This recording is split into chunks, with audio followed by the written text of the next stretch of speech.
ஆண்டவரும் ரட்சகருமாகிய இயேசு கிறிஸ்துவின் இனிய நாமத்தினாலே உங்கள் யாவரையும் ஒரு விசை கூட நான் மீண்டுமாய் வாழ்த்துகிறேன். சாரோன் ஜெப ஊழியங்கள் மூலமாக உங்கள் வாழ்த்துக்களை தெரிவித்துக் கொள்கிறேன். இந்த 2025ஆம் ஆண்டு புதிய வருடத்தை காண செய்த தேவனுக்கு நன்றிகளை ஏறெடுக்கிறேன். அந்த ஒரு வருடம் முழுவதும் கர்த்தர் நம்மளை கண்ணின் மணி போல பாதுகாத்து இந்த புதிய ஆண்டை காண செய்த தேவனுக்கு ஒரு விசை கூட கரங்களை உயர்த்தி நன்றிகளை ஏறெடுக்கலாமா? ஹல்லேலூயா, ஹல்லேலூயா. இந்த 2025ஆம் ஆண்டு கர்த்தர் நம்ம சபைக்கென்று கொடுக்கிறதான வாக்குத்தத்த வசனம் எரேமியா 31வது அதிகாரம் 14வது வசனத்தை வாசிக்கலாம். எரேமியா 31வது அதிகாரம் 14வது வசனம்.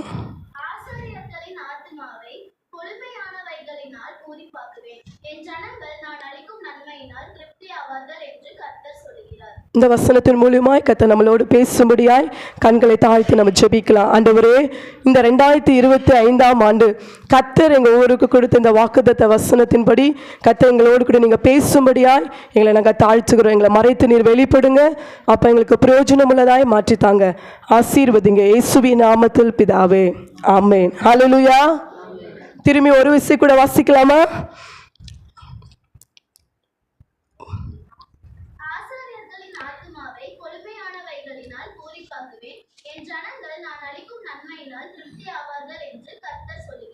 ஆமென். என் ஜனங்கள் நான் அளிக்கும் நன்மையினால திருப்தி ஆவார்கள் என்று யார் சொல்லுகிறார்?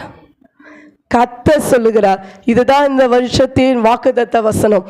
என் ஜனங்கள் நான் அளிக்கும் நன்மையினால என்ன பண்ணுவாங்க?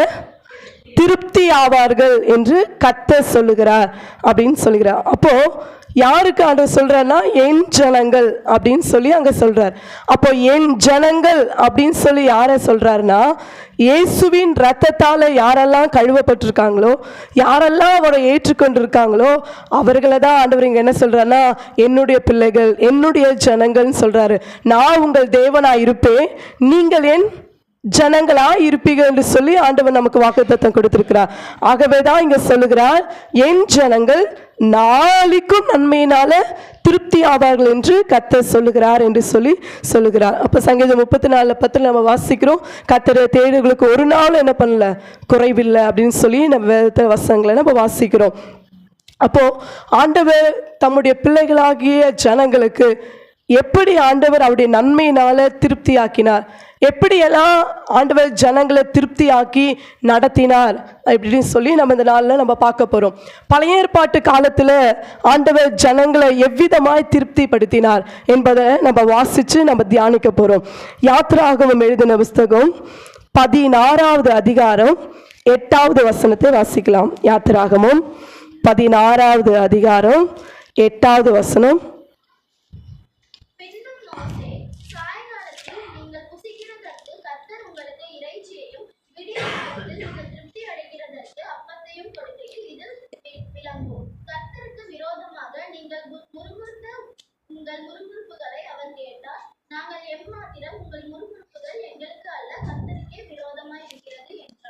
இந்த இடத்துல என்ன சம்பவம் நடக்குதுன்னா, மோசே இஸ்ரவேல் ஜனங்களை என்ன பண்றாருன்னா வழி நடத்தி கொண்டு வராரு. எங்கிருந்து? எகிப்திலிருந்து கானான் தேசத்துக்குள்ள போகும்படியா ஜனங்களை நடத்தி கொண்டு வருகிறார்.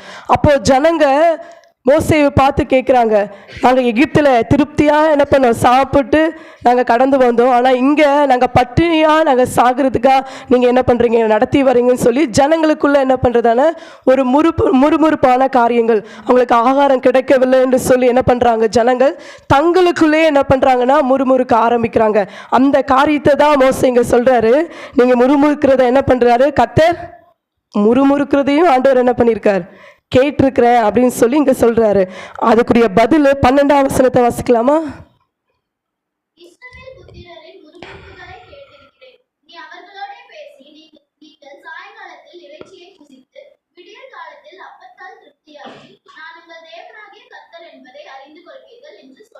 ஆமென், ஹல்லேலூயா.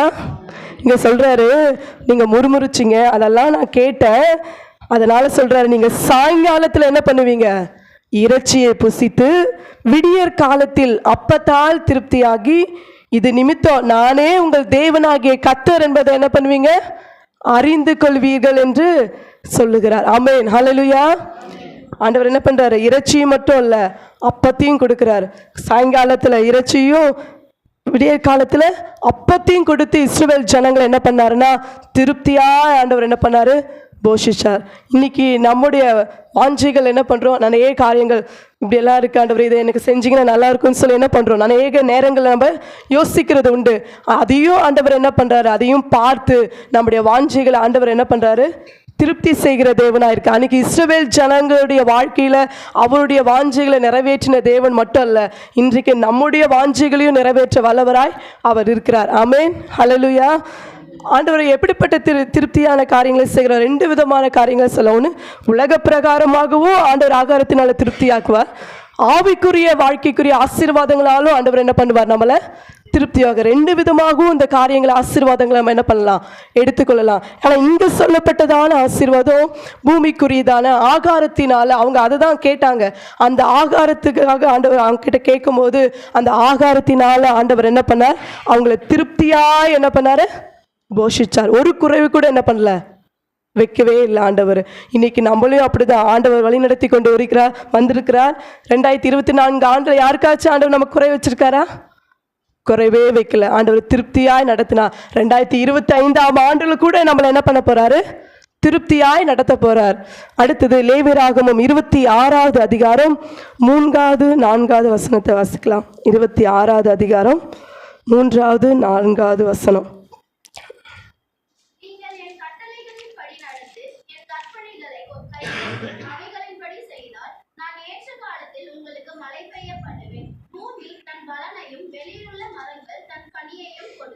அஞ்சாவது வசனத்தை வாசிக்கலாம்.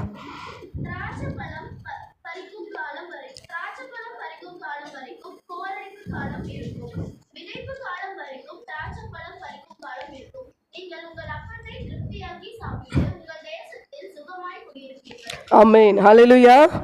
இங்க என்ன சொல்றாருன்னா, நீங்கள் என் கட்டளைகளின்படி நடந்து என் கற்பனைகளை கை கொண்டு அவைகளின்படி செய்தா நான் என்ன பண்ணுவேன், நான் ஏற்ற காலத்தில் உங்களுக்கு மழை பெய்ய பண்ணுவேன். பூமி தன் பலனையும் வெளியில் உள்ள மரங்கள் தங்கள் கனியையும் கொடுக்கும். திராட்சை பழம் பறிக்கும் காலம் வரைக்கும் போரடிப்பு காலம் இருக்கும். விதைப்பு காலம் வரைக்கும் திராட்சை பழம் பறிக்கும் காலம் இருக்கும். நீங்கள் உங்கள் அப்பத்தை திருப்தியாக சாப்பிட்டு உங்கள் தேசத்தில் எப்படி இருப்பீங்க, சுகமாய் குடியிருப்பீர்கள் என்று சொல்லுகிறார். ஆமென், ஹல்லேலூயா. கரங்களை உயர்த்தி நன்றி சொல்லலாமா? ஆமென். ஆண்டவர் சொல்றார், உங்க அப்பத்தை நீங்க எப்படி சாப்பிடுவீங்களா? சும்மா சாப்பிடுவீங்க, அங்க வார்த்தை போல திருப்தியா சாப்பிட்டு சுகமா குடியிருப்பீங்க. நம்ம சொல்லுவோம் இல்லையா, யாராச்சும் வீட்டுக்கு வந்தா என்ன சொல்லுவோம், திருப்தியாக சாப்பிடுங்க, நல்லா சாப்பிடுங்க சொல்ல. அதுபோல் ஆண்டவர் பிள்ளைகளாகிய நம்மளே ஆண்டவர் என்ன பண்ணுறார், நீதிமான்கள் அப்பத்துக்கு இறந்து திரிகிறதில்லன்னு சொல்கிறாரு. ஆண்டவருடைய பிள்ளைகளாய், ஆண்டவருடைய ஜனங்களாய், என்னுடைய ஜனங்கள் நான் அளிக்கிற நன்மையினால் நீங்கள் திருப்தி ஆவீங்க என்று சொல்லி ஆண்டவர் சொல்கிறார். எப்பொழுதுனா என்னுடைய கட்டளைகளை கை கொண்டு என் கட்டளைகளின்படி நடந்து அவைகளின்படி நீங்கள் செஞ்சீங்கன்னா இந்த 2025 ஆண்டில் கர்த்தர் நமக்கு கொடுத்த வாக்குத்தத்த வசனத்தின்படியே என் ஜனங்கள் நான் அளிக்கிற நன்மையினால அவருடைய வார்த்தையினால ஆகாரத்தினால ஆண்டவர் நம்மளை என்ன பண்ண போறாரு, திருப்தியாக்க போகிறார். அதே லேவியராகமம் 25வது அதிகாரம் 18-19 வசனத்தையும் வாசிக்கலாம். அதிலும் அதே காரியங்கள் தான் சொல்லப்பட்டிருக்கிறது.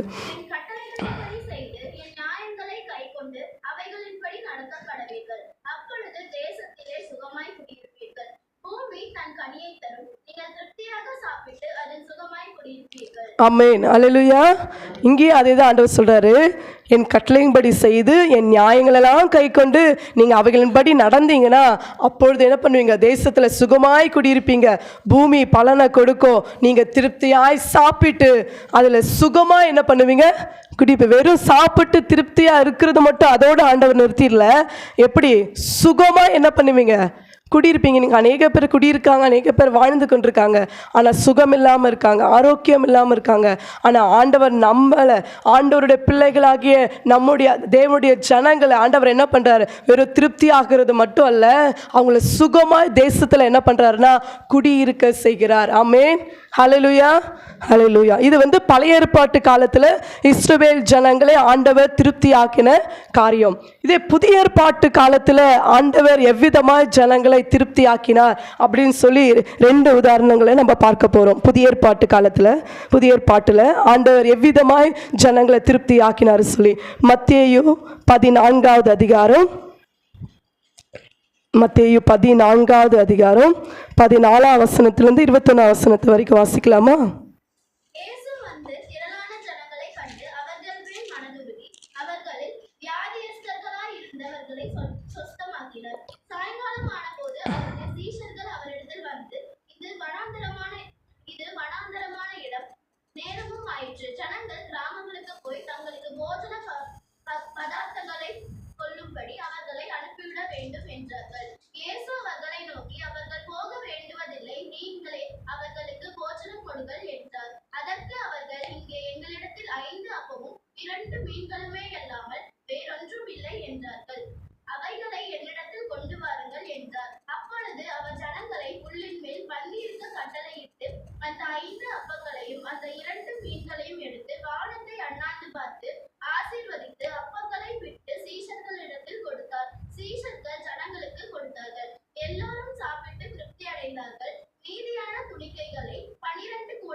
ஆமென், ஹல்லேலூயா.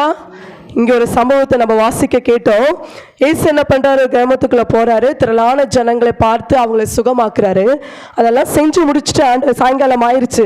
அப்போ சாயங்காலம் ஆன உடனே சீஷர்கள் அவரிடத்தில் வந்து வனாந்திரமான இடமா இருக்குது, நேரமும் ஆயிடுச்சு. ஜனங்கள் என்ன பண்ணோம்? அவங்க ஊர்களுக்கு என்ன பண்ணோம்? போனோம். ஆனால் போஜன பதார்த்தங்களை என்ன பண்ணோம்? அவங்களுக்கு கொடுத்து அனுப்பணுமே அப்படின்னு சொல்கிறாங்க. ஏசு அவர்களை பார்த்து கேட்குறாரு, அவங்க போக வேண்டுவதில்லை, இங்கேயே இருக்கட்டும், போஜனை கொடுங்க அப்படின்னு சொல்கிறாரு. அப்போ அவங்க கேட்குறாங்க, இங்கே என்ன இருக்குது? எங்ககிட்ட ஒன்றுமே இல்லை. அப்போ அவங்க சொல்கிறாங்க, எங்ககிட்ட 5 அப்பமும் 2 மீன்குமே இல்லாமல் வேற இல்லை. ஆனால் அங்கே இருந்த ஜனங்கள் எத்தனை பேர்? 5000க்கும் மேற்பட்ட ஜனங்கள். இருக்கிறது எத்தனை? 5 அப்பம் 2 மீன் தான் இருக்குது ஆண்டவரே அப்படின்னு சொல்கிறாங்க. ஆண்டவர் ஜனங்களை சும்மா அனுப்பிச்சி விட்றதுக்கு அவருக்கு மனசு இல்லை. உடனே ஆண்டவர் சொல்கிறாரு, உங்ககிட்ட என்ன இருக்கோ அதை என் கரத்தில் கொடுங்க அப்படின்னு சொல்கிறாரு. உடனே அதை கொண்டு வந்து அந்த 5 அப்பத்தையும் 2 மீனையும் தேவனுடைய கரத்தில் கொண்டு வந்து கொடுத்தாங்க.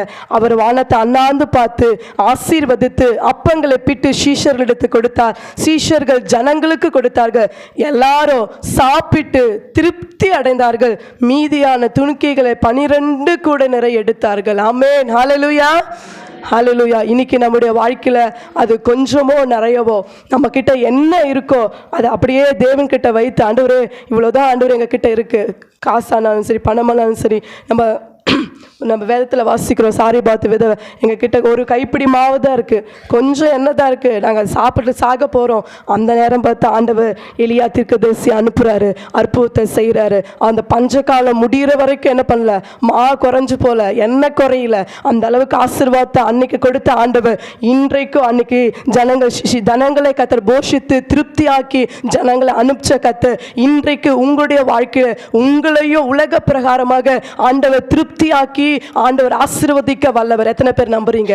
எத்தனை பேர் விசுவாசிக்கிறீங்க? ஆமென், ஹல்லேலூயா, ஹல்லேலூயா. அது மட்டுமா, மார்க்கில் அதே ஒரு சம்பவம். மார்க் 8வது அதிகாரம் 1ஆம் வசனத்திலிருந்து 9ஆம் வசனம் வரைக்கும். மார்க் 8ஆம் அதிகாரம் 1ஆம் வசனத்திலிருந்து 9ஆம் வசனம் வரைக்கும்.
ஆமென். ஹல்லேலூயா. இங்கே என்ன சம்பவம் நடக்கு? அதே மாதிரி தான் ஆண்டவர் பாதத்தில் வந்து வசனங்கள் கேட்க ஆண்டவர் பாதத்தில் ஜனங்கள் வராங்க. 3 நாள் ஆயிடுச்சு. ஜனங்கள் என்ன பண்ணல, ஒன்றுமில்லாமல் இருக்காங்க, சாப்பிடாமல் இருக்காங்க. அவங்கள பசியோடு நான் அனுப்ப விரும்பலைன்னு சொல்கிறாங்க. அப்போ அவங்க கிட்ட என்ன இருக்குது? 7 அப்பங்கள் தான் இருக்குது. இத்தனை ஜனத்தை அதை வச்சு என்ன பண்ண முடியும்? திருப்தியாக்க முடியுமா அப்படின்னு சொல்லி கேட்குறாங்க. உங்கள் கிட்ட இருக்கிறத கொண்டு வாங்க. சில சிறு மீன்கள் எங்கள் கிட்ட இருக்குது, 7 அப்பங்கள் இருக்குது அப்படின்ற உடனே அதை கொண்டு வாங்கன்னு சொல்கிறாரு. அதே மாதிரி ஆண்டவர் என்ன பண்ணுறாரு? அதை வாங்கி ஆசீர்வதிச்சு பரிமாறிமடி சொல்றாரு. அங்க சாப்பிட்டு என்ன பண்றாங்க? ஒரு இடத்துல கூட ஆண்டவர் ஜனங்க வந்து சாப்பிடாம குறைவா போனாங்கன்னு சொல்லி எங்க வேதத்துல போட்டிருக்கா? இல்லவே இல்லை. எந்த இடத்துலலாம் ஆண்டவர் ஆசீர்வதிக்கிறாரோ அந்த இடத்துல எல்லாம் குறைவே இல்லை. நிறைவான ஆசீர்வாதத்தை அனுப்பிச்சு கொஞ்சத்தை நிறைவாய் மாற்றி மீதம் எடுத்து தான் ஆண்டவர் என்ன பண்ணியிருக்காரு? ஜனங்களை அனுப்பிச்சிருக்காரு. இன்னைக்கு தேவனுடைய வார்த்தையை கேட்கும்படியா வந்திருக்கிற உங்களையும் ஆண்டவர் கொஞ்சமாக தான் எங்ககிட்ட இருக்கு, கொஞ்சம் தான் இருக்குது, இதை வைத்து என்ன பண்ண போகிறோம், இந்த புதிய வருஷத்தில் என்ன செய்ய போகிறோன்னு சொல்லி ஒருவேளை நீங்கள் கலங்கி கொண்டிருக்கலாம், கவலையோடு கூட இருக்கலாம். ஆனால் ஆண்டவர் கொஞ்சத்தை அதை நிறைதாய் மாற்றி அதை மீதம் எடுக்க செய்ய நம்முடைய ஆண்டவர். ஆமென். ஹல்லேலூயா. ஹல்லேலூயா. எதுக்காக வசனங்கள் எல்லாம் நான் அவங்கள வாசிக்க சொல்கிறேன்னா, வசனங்களை வாசிக்கும் போது தான் அந்த சம்பவம் என்ன என்பதை என்ன பண்ண முடியும், நம்ம புரிஞ்சுக்க முடியுது. எழுதி வைத்துக்கொள்ளுங்க. வீட்டில் போய் நேரம் கிடைக்கும்போது நிதானமாக அந்த காரியங்களை என்ன பண்ணுங்க, வாசிக்க ஆரம்பிங்க. ஆண்டவரே, இந்த வசனங்கள் நீங்கள் இப்படி சொல்லியிருக்கீங்க, இப்படி எல்லா ஜனங்களை திருப்தி ஆக்கினீங்களே, இந்த புதிய ஆண்டில் எங்களுக்கு கொடுத்த வாக்குத்தத்த வசனத்தின்படியே என்ன பண்ணுங்க, இந்த புதிய ஆண்டில் எங்களையும் எங்கள் குடும்பத்தையும் எங்கள் பிள்ளைகளையும் என்ன பண்ணுங்க, திருப்தியாய் நடத்துங்க ஆண்டவரே, எங்கள் குறைவுகள் எல்லாம் நிறைவாய் மாற்றுங்க என்று சொல்லி நம்ம சொல்ல போகிறோம். ஆமென். ஹல்லேலூயா. இது வந்து புதிய ஏற்பாட்டு காலத்தில் என்ன பண்ணார் ஆண்டவர்? ஜனங்களுக்கு திருப்தியாய் போஷித்து அவங்க சாப்பிட ஆண்டவர் கிருபை செஞ்சார். ஆனால் இது வந்து உலக பிரகாரமான காரியம். உலக பிரகாரமான ஆகாரத்தினால ஆண்டவர் என்ன பண்ணார்னா அவங்கள திருப்தி ஆக்கினார், போஷித்தார். ஆனால் அதே ஆவிக்குரிய வாழ்க்கையில் எந்தெந்த விதத்துலலாம் ஆண்டவர் ஜனங்களை திருப்தி ஆக்கினார், இல்லை எப்படியெல்லாம் கர்த்தர் அவங்க ஜனங்கள் அளிக்கிற தேவன் அளிக்கிற நன்மையினாலே ஜனங்கள் திருப்தி ஆனார்கள். ஆவிக்குரிய வாழ்க்கையில் கிருபையினால வரத்தினால என்னென்ன காரியத்தினால ஆண்டவர் ஜனங்களை விடுதலை ஆக்கினான்னு சொல்லிட்டு ஒரு 5 பாயிண்ட் மட்டும் இந்த பாயிண்ட்டுகளை குறித்து வைத்துக் கொள்ளுங்க. வசனங்களை நம்ம படிக்க போகிறோம். இந்த எந்தெந்த விதத்துலலாம் ஆண்டவர் ஜனங்களை திருப்தி ஆக்கினார் அப்படின்னு சொல்லி நம்ம தியானிக்க போகிறோம். இந்த 5 காரியங்களை நம்ம தியானிச்சு நம்ம முடிக்க போகிறோம். ரொம்ப நேரம் எடுக்க போகிறதில்ல, அதனால் நம்ம வாசிக்கலாமா? சங்கீதம் 65வது சங்கீதம் 4வது வசனத்தை வாசிக்கலாம். எப்படியெல்லாம் கர்த்தர் நம்மை திருப்தி ஆக்குகிறார். சங்கீதம் 65 4வது வசனம்.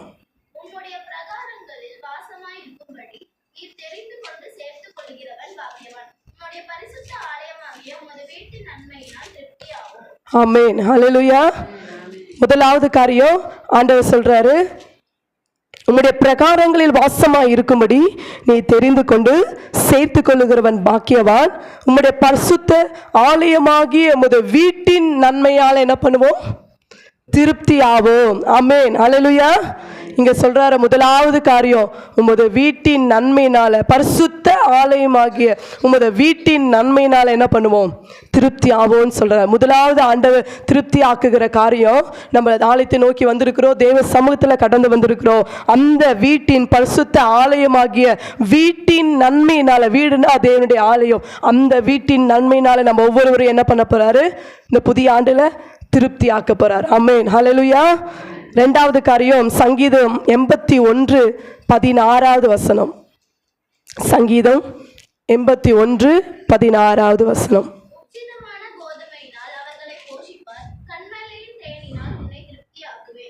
ஆமென். ஹல்லேலூயா. 2வது ஆண்டவர் எப்படி திருப்தி ஆக்குவேன்னு சொல்றாரு? உச்சிதமான கோதுமையினால் அவர்களை போஷிப்பார், கண்மலையின் தேனினால் என்ன பண்ணுவேன்? உன்னை திருப்தி ஆக்குவேன்னு சொல்லி சொல்றாரு. அப்போ 2வது ஆண்டவர் எப்படி திருப்தி ஆக்குறாரு? உச்சிதமான, எல்லாரும் சொல்லலாமா வாய்களை திறந்து? உச்சிதமான கோதுமையினாலும் கண்மலை தேனினாலும் ஆண்டவர் என்ன பண்றாரு? திருப்தி ஆக்குவேன்னு சொல்றாரு. அப்போ 2வது ஆண்டவர் உச்சிதமான கோதுமையினாலும் கண்மலை தேனினாலும் நம்மளை திருப்தி ஆக்குகிறார். 3வது சங்கீதம் 36 8வது வசனம்.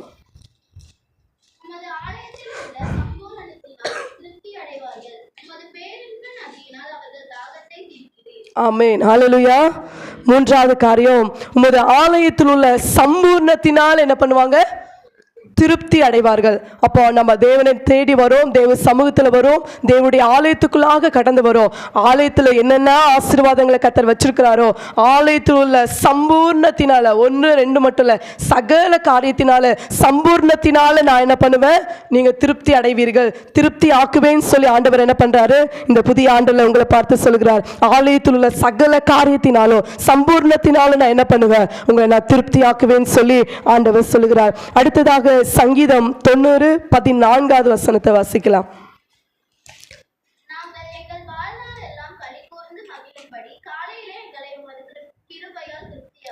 ஆமென். அல்லேலூயா. அடுத்ததாக எப்படி திருப்தி ஆக்குகிறார்,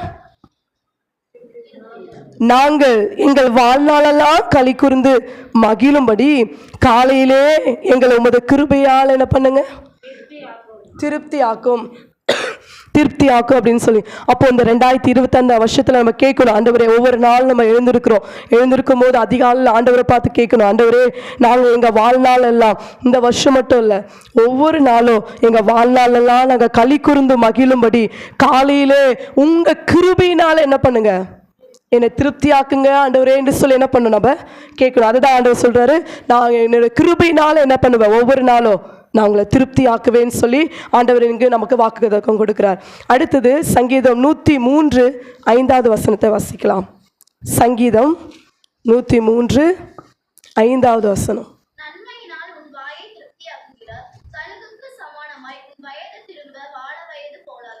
ஆமென். ஹல்லேலூயா. இங்க என்ன பண்றாரு, நன்மையினால உன் வாய் என்ன பண்ற, திருப்தி ஆக்குகிறேன்னு சொல்றாரு. அப்ப 5வது காரியம் ஆண்டவர் சொல்றது, நன்மையினால நான் என்ன பண்ணுவேன், உங்களை எல்லாரையும் உங்கள் வாயனை திருப்தி ஆக்க போகிறேன் அப்படின்னு சொல்லி. அப்போ 5 காரியங்களை ஆண்டவர் நம்மளை திருப்திப்படுத்துகிற தேவனாக இருக்கிறார். என்னென்ன காரியங்களை ஒரு விஷயம் கூட நான் சொல்கிறேன், அதை நோட் பண்ணி வச்சுக்கொள்ளுங்க. வீட்டில் போய் டைம் இருக்கும்போது அதை தியானிச்சு என்ன பண்ணுங்க, அந்த ஆசீர்வாதங்களை 2025 ஆண்டில் கர்த்தர் நீர் எங்களுக்கு வைத்திருக்கிற காரியங்கள் எல்லாம் நாங்கள் சுதந்திரிக்கிறோம். ஆண்டவர் எப்படியெல்லாம் ஆண்டவர் நம்மளை திருப்தி ஆக்குகிறார் என்றதை நம்ம தியானிப்போம். கர்த்தர் நம்மளை ஆசீர்வதிப்பார். முதலாவது, வீட்டின் நன்மையினால ஆண்டவர் நம்மளை திருப்தியாக்குற. 2வது காரியம், உச்சிதமான கோதுமையினால, கண்மலை தேனினால ஆண்டவர் இந்த 2025 வருஷத்துல நம்ம திருப்தியாக்க போறார். 3வது காரியம், ஆலயத்தில் உள்ள சம்பூர்ணத்தினால ஆண்டவர் நம்ம ஒவ்வொருவரும் என்ன பண்ண போறாரு, திருப்தியாக்க போறாரு. 4வது, கிருபையினால, ஆண்டவருடைய கிருபையினால நம்ம ஒவ்வொருவரையும் காலைதோறும் அவருடைய திருப்தியாக்க போகிறார். அடுத்தது, அவருடைய நன்மையினால நம்முடைய வாயை என்ன பண்ண போறாருன்னா இந்த வருஷத்துல திருப்தியாக்க போறாரு. கடைசியா சங்கீதம் 91:16 வசனத்தை நம்ம வாசிக்கலாம். சங்கீதம் 91:16 வசனம். ஆமென். ஹல்லேலூயா.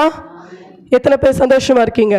ஆமென். ஹல்லேலூயா. அங்க சொல்றாரு கடைசியா, ஒரு நாள் மட்டும் இல்ல, 2 நாள் மட்டும் இல்ல, நீடித்த நாட்களாய் நான் என்ன பண்ணுவேன், உங்களை திருப்தி ஆக்குவேன்னு சொல்றாரு ஆண்டவர். இந்த நாளுக்கு மட்டும் இல்லை, 2025 ஒரு மாசத்துக்கு மட்டும் இல்லை, ஒரு நாளுக்கு மட்டும் இல்லை, நீடித்த நாட்களா நாம் எவ்வளவு நாட்கள் இந்த பூமியில வாழ்கிறோமோ அந்த நாட்கள் வரைக்கும் ஆண்டவரை வாக்குத்தத்தத்தை கொடுத்து நம்மளை திருப்தியாக்க அவர் வல்லமையுடைய தேவனாக இருக்கிறார். ஆமென். ஹல்லேலூயா.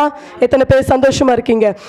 ஆண்டவர் கொடுத்த வாக்குத்தத்த வசனம் உங்களுக்கு பிரயோஜனமாக இருக்கும் என்று நான் விசுவாசிக்கிறேன். தொடர்ந்து ஆண்டவரே நீங்கள் கொடுத்த வார்த்தையின்படியே இந்த வருஷத்தை 2025 வருஷத்தில் கொடுத்த வாக்குத்தத்த வசனத்தின்படியே எங்களை திருப்தியாய் ஆண்டவர் எங்களை நடத்துங்க. உங்கள் ஜனங்களாய் நாங்கள் இருக்கிறோம் ஆண்டவரே. உங்கள் நன்மையினால, உங்கள் வார்த்தையினால, பூமிக்குரிய ஆசீர்வாதத்தினாலோ ஆவிக்குரிய ஆசீர்வாதங்களாலோ எங்களை திருப்தியாக்கி மீதம் எடுக்க வைங்கன்னு சொல்லி தேவனுடைய கரத்தில் அர்ப்பணிக்க போகிறோம். மீண்டுமாய் ஒரு விஷயம் வாக்குத்தத்த வசனத்தை மட்டும் நம்ம வாசித்து நம்ம கண்களை மூடி நம்ம ஜெபிக்க போறோம். எரேமியா 31வது அதிகாரம் 14வது வசனம்.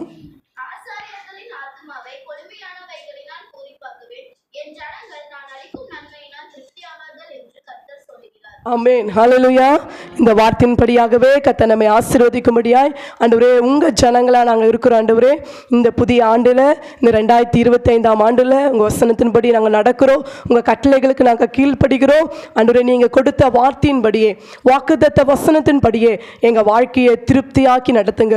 பூமிக்குரிய வாழ்க்கையிலானாலும் சரி, ஆவிக்குரிய வாழ்க்கையிலானாலும் சரி ஆண்டவரே எங்களை ஆசீர்வதித்து மீதம் எடுக்க வைங்க ஆண்டவரேன்னு சொல்லி ஒரு விஷயம் கூட தேவனுடைய கரத்தில் நம்ம அர்ப்பணித்து நம்ம ஜெபிக்கலாமா? ஆவியானவரே, நாங்கள் உம்மை துதிக்கிறோம், உம்மை நாங்கள் ஸ்தோத்திரிக்கிறோம் ஐயா. இந்த நாளில் வந்ததான ஜனங்கள் எல்லாம் உங்கள் கரத்தில் ஒப்பு கொடுக்குறோம். உங்கள் பாத்தில் காத்திருந்து ஆண்டவரே வாக்குத்தத்த வசனத்தை தியானிச்ச ஜனங்களை உங்கள் கரத்தில் ஒப்பு கொடுக்குறோம். இதை பார்த்து கொண்டிருக்கிறத கேட்டு கொண்டிருக்கிற யாவரையும் தேவனுடைய கரத்தில் நாங்கள் ஒப்பு கொடுக்குறோம் ஐயா. இந்த 2025 என்று ஆண்டுக்கென்று நீங்கள் கொடுக்கிற வாக்குத்தத்த வசனத்தின்படியே என் ஜனங்கள் நான் அளிக்கிற நன்மையினாலே திருப்தி ஆவார்கள் என்று சொன்ன வார்த்தையின்படியாகவே அப்பா இந்த நாளில் எங்களை திருப்தியாக அப்பா நீங்க சமாதானத்தோடு அனுப்பும்படியா நாங்கள் ஜெபிக்கிறோம். கர்த்தர் வருகிற நாட்களில் எல்லா குடும்பங்களிலும் கர்த்தர் பெரிய காரியங்களை கர்த்தர் செய்து எங்க ஜனங்களை நீங்க கொடுக்கிற வார்த்தையினால மன்னாவினால அப்ப உங்க ஆசீர்வாதத்தினால எங்க ஜனங்கள் திருப்தியாய் ஆண்டவரே உமக்கு ஸ்தோத்திரம் சுகமாய் எங்க தேசத்துல குடியிருந்து சாட்சிகளாய் நிற்கத்தக்கதாக எங்களையும் குடும்பங்களையும் சபையும் இதை கேட்டுக்கொண்டிருக்கிற எல்லா பிள்ளைகளையும் உங்க கரத்தில் ஒப்பு கொடுத்து நாங்கள் ஜெபிக்கிறோம். இந்த வார்த்தையின்படியாக இந்த புதிய வருஷத்தை இந்த முதல் மாதத்தை கர்த்தர் ஆசீர்வதிச்சு கொடுப்பீராக. எல்லாவற்றையும் உங்க பாதத்தில் தாழ்த்துகிறோம், ஒப்பு கொடுக்கிறோம். நீர் பொறுப்படுத்திக் கொள்ளுங்க. எல்லா துதி கன மகிமை ஒருவருக்கே நாங்கள் செலுத்துகிறோம். இயேசுவின் நாமத்தில் ஜெபிக்கிறோம் நல்ல பிதாவே.